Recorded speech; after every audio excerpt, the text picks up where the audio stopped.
Hello comrades, நான் தான் உங்க சஞ்சு. இன்னைக்கு நாம ரொம்பவே ஒரு ஸ்பெஷலான ஒரு பைக்கை பத்தி தாங்க பார்க்க போறோம். பின்ட்ரலோல பாரிஸ் அப்படின்ற ஒரு எடிஷன்.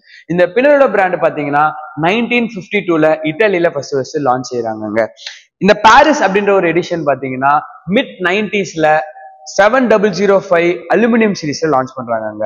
ஸோ 1952ல இருந்து இப்ப வரைக்கும் பின்ட்ரலோவோட பிராண்ட் நிறைய எடிஷன்ஸ் கொடுத்துருக்காங்க. அண்ட் இந்த பாரிஸும் பாத்தீங்கன்னா ஆஃப்டர் 90s மிட்ல இருந்து நல்லாவே லான்ச் ஆகி நிறையவே ஓட்டிட்டு இருக்காங்க எல்லாருமே. ஐ திங்க் டூ டி பிரான்ஸ்ல கூட ஜான் உல்ரிச் அண்ட் ரிஸ் அப்படின்ற ரெண்டு ரைடர்ஸ் பாத்தீங்கன்னா டூ டி பிரான்ஸ் எடிஷனை இந்த பைக்கை ஓட்டி வின் பண்ணிருக்காங்க. இனிஷியலி லான்ச் ஆகும் போது பாத்தீங்கன்னா அலுமினியம் ஃப்ரேம் அண்ட் அலுமினியம் ஃபோர்க்கோட தான் லான்ச் ஆயிருக்கு. அதுக்கப்புறம் கார்பன் ஃபோர்க்கு அப்கிரேட் பண்ணி இன்னைக்கு உங்க முன்னாடி பாத்தீங்கன்னா ஃபுல் கார்பன் ஃபைபர்ல இந்த பைக் நிக்குது. ஸோ இந்த பைக்கோட ஹிஸ்டரி பார்த்தாச்சு. அடுத்து ஜாகிரபி ஜாமெண்ட்ரி பார்க்க போறோம் நம்ம.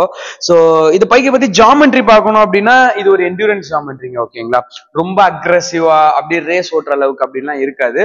ஸோ இனிஷியலா அந்த காலத்துல இது நல்ல ரேசிங் ஜாமெண்ட்ரியா இருந்தது. பட் ஆனா இப்போ மோஸ்ட்லி பாத்தீங்கன்னா ஒரு என்டூரன்ஸ்க்காக கொடுத்துருக்காங்க.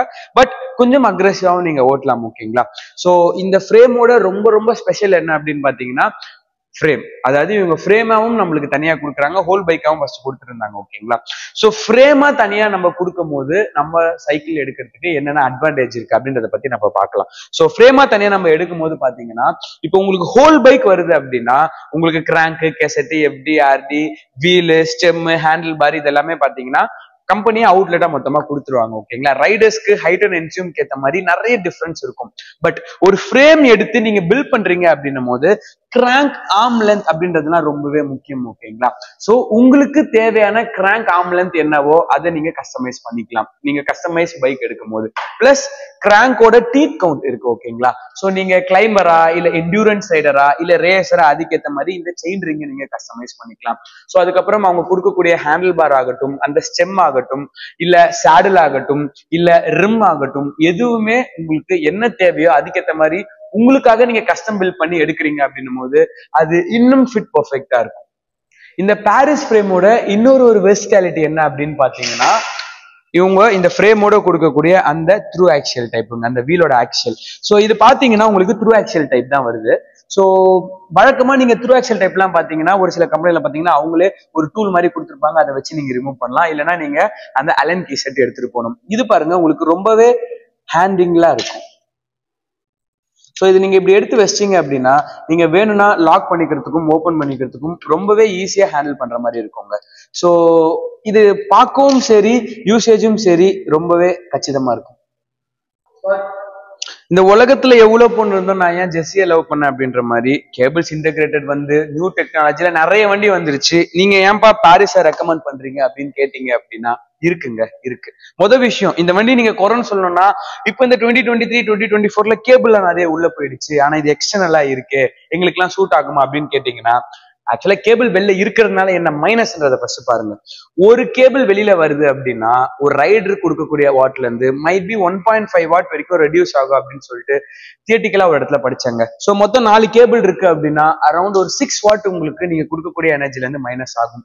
அதை தாண்டி ஒரு பெரிய ட்ராக் கிடையாது. நான் ரேசரு போடியம் அடிக்க போறேன் அந்த மாதிரி எனக்கு வேண்டும் நீங்க நினைச்சீங்க அப்படின்னா உங்களுக்கு பெரிய டிஃபரன்ஸ் இருக்கலாம். பட் நான் ஜாலியா ஓட்ட போறேன், ஒரு லீஜரான ஒரு ரைடு தான் இருக்க போகுது, என்டூரன்ஸ் என்னோட மெயின் தீம் அப்படின்னு நீங்க நினைச்சீங்க அப்படின்னா Pinarello Paris is the best edition to pick. என்னதான் இந்த பின்ட்ரலோ பாரிஸ் எடிஷன் ஒரு என்டூரன்ஸ் ஜாமெண்ட்ரியா இருந்தாலும் அவங்க ஓவராலா இந்த சைக்கிள்காக பில்ட் பண்ணிருக்கக்கூடிய ஏரோடைனமிக்ஸ் பாத்தீங்கன்னா லிட்டரலி கொஞ்சம் ஹையரா தான் இருக்கும். நீங்க இந்த சீட் போஸ்டோட ரீச் பார்த்தாலே உங்களுக்கு தெரியும், இங்க இருக்கக்கூடிய கட் ஆகட்டும், பட் இந்த பாட்டம் பிராக்கெட்டோட டயாவாகட்டும், இது எல்லாமே பாத்தீங்கன்னா ஒரு நல்ல ஏரோடைனமிக்ஸை பில்ட் பண்ணி கொடுக்கும். ஸோ நீங்க ஹெட்வின்ல ரைட் பண்ணும் போதும் சரி, டெய்ல்வின்ல ரைட் பண்ண போதும் சரி, ஓரளவுக்கு கிளைம்பிங் போகும்போதும் சரி, இந்த சைக்கிள் உங்களுக்கு நல்லாவே ஒத்துழைக்கும். இப்ப இந்த பின்ட்ரலோ பாரிஸோட ஹோல் பைக் பாத்தீங்கன்னா ஒரு 2.5 lakhs டிஸ்டன்ஸ் தட்ல இருந்து பில்ட் பண்ண ஸ்டார்ட் பண்ணி அப் டு 10 lakhs வரைக்கும் நாங்க பில்ட் பண்ணிட்டு இருக்கோங்க. This is the right time to pick this bike அப்படின்னு நான் சொல்லுவேன். ஏன் அப்படின்னா இந்த பைக் இப்போ பின்ட்ரலோ ஸ்டாப் பண்ண போறாங்க. என்னப்பா இவ்வளவு சூப்பர் பைக்கு 2 டிஃபரன்ஸ் வின் பண்ணிருக்கு அப்படி இப்படின்னு சொல்லிட்டு இப்ப ஸ்டாப் பண்ண போறாங்க.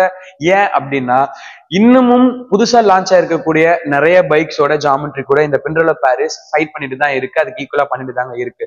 பட் ஏன் இதை ஸ்டாப் பண்ண போறாங்கன்னா I think they need to create a demand on this bike. So நிறைய இருக்கக்கூடிய ஒரு பைக்ஸ் நல்லா சேல் ஆயிட்டு இருக்கும் போது அதை நம்ம ஸ்டாப் பண்ணோம் அப்படின்னா எங்கன்னு மைட் பி ஒரு டிமாண்ட் கிரியேட் ஆகலாம். டிமாண்ட் கிரியேட் ஆனதுக்கு பிறகு அதுக்கப்புறம் அந்த சைக்கிளை ரீலான்ச் பண்றாங்க அப்படின்னும் போது அதோட ரேஞ்சே வேற மாதிரி ஆக போகுது. ஸோ ஃபார் எக்ஸாம்பிள் நிறைய கார் கம்பெனிலையும் சரி பைக்லையும் சரி RX அதெல்லாம் இந்த மாதிரி பண்ணிருக்காங்க. ஸோ மைட் பி பிண்டரலோ பாரிஸும் அதே சேம் டெக்னிக்கை யூஸ் பண்ணலாம்.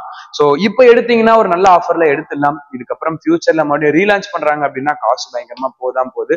ஸோ இப்போ இந்த பிண்டரலோ பாரிஸே பாத்தீங்கன்னா பிரின்ஸ் X3 பிரின்ஸ் இந்த மாதிரி நிறைய எடிஷன்ல அப்கிரேட் வெர்ஷன்ஸும் வர ஆரம்பிச்சிருச்சு. ஸோ அதோட பைக்கோட ஃபுல் ஸ்பெசிபிகேஷன்லாம் வர வீடியோஸ்லயே நான் உங்களுக்கு போடுறேன். பட் என்னதான் நியூ பைக்ஸ் நிறைய லான்ச் ஆனாலும் Pinarello Paris is always Epic.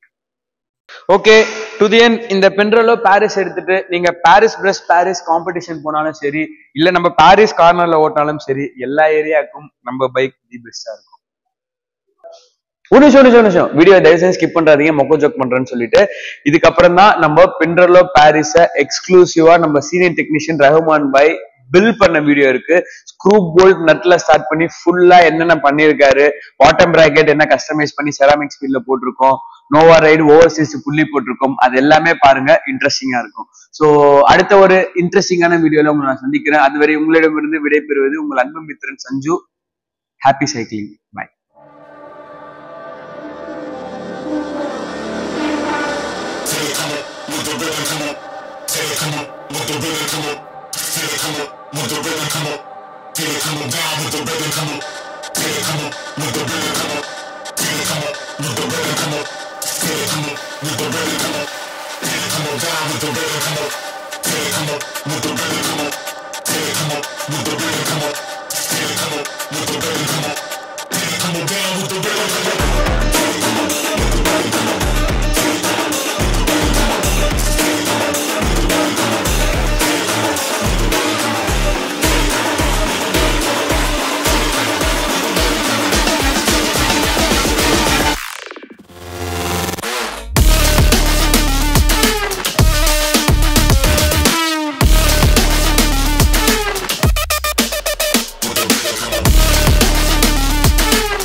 Come on, with the rhythm, come on.